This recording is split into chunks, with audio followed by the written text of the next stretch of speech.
It's a pleasure and an honor to be here with each and every one of you. It's good to see all of my soldiers, sailor, airmen, Marine, Coast Guards. I don't think we got any Space Force people here yet. And first responders, but you know, anytime you get a bunch of guys together to serve in the military, we got to tell jokes about each other, right? So here we go, all right? So there was a soldier, a sailor, airman, and Marine that just got finished doing, morning PT. Well, the Air Force guy didn't. He just kind of showed up. They were eating breakfast at a Waffle House and everything, and so a man saw him there in uniform, and so he came up to him and he said, "Hey, look, I took care of your breakfast. Don't worry about it. It's all squared away." He said, "But I got one question to ask each and every one of you." He said, "If you found a snake in your tent, what would you do?" Well, the soldier stood up and said, "Well, sir, take off my Kevlar helmet, I smash that snake, then I take out my 45 or my 9mm, I shoot the snake, I get my M16, I shoot the snake, I get my saw and I shoot the snake, I'd have a confirmed kill of that snake." Okay. Then the Marine stood up and said,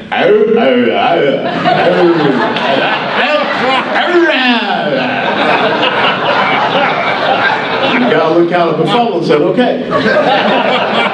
Then he came over to the sailor. The sailor stood up and said, "Sir, don't you know that a Navy vessel is squared away, ship shape? There are no reptiles on a Navy vessel." He said, "Okay." And then the Air Force guy looked up and said, "Well, why would there ever be a tent in my hotel room?"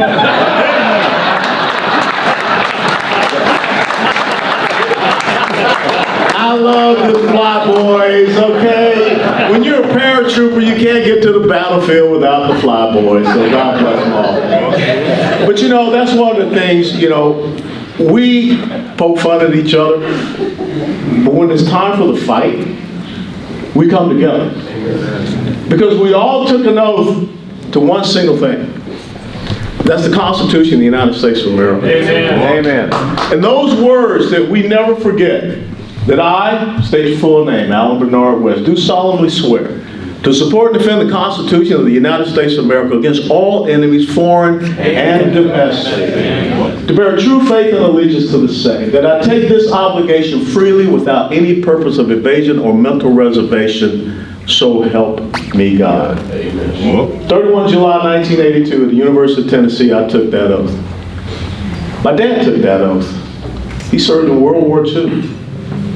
A black man serving in the Army in World War II at a time when this country did not see him as equal to other people, but he understood that there was an evil that had to be fought against. And he raised us, his boys, to understand that it was important to stand up and step and be that next generation of warriors, servants. My older brother served with some of you all. If you served in Vietnam, he was there too. He was a Marine infantryman at Khe Sanh. And if you know about Khe Sanh, that weren't a pretty place. But he survived.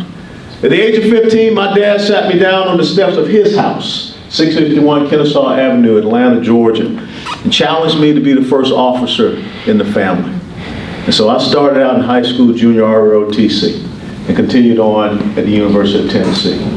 But the story doesn't end there with just his two boys. His grandson is now Lieutenant Colonel in the United States Army.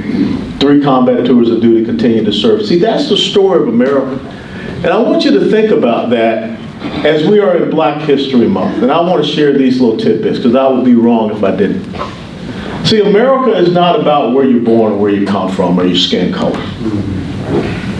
I just had my 60th birthday last Sunday. 60 years ago, I was born in a blacks-only hospital. But think about all the things that I've been able to achieve. Think about all the opportunities that I've enjoyed in this incredible country that we call home, these United States of America. There's no other place in the world that a kid born in an inner city black neighborhood in a blacks-only hospital can grow up and be a lieutenant colonel in the United States military, serve in the United States House of Representatives, and now serve as the chairman of the largest state Republican Party organization in the nation. That's the story that we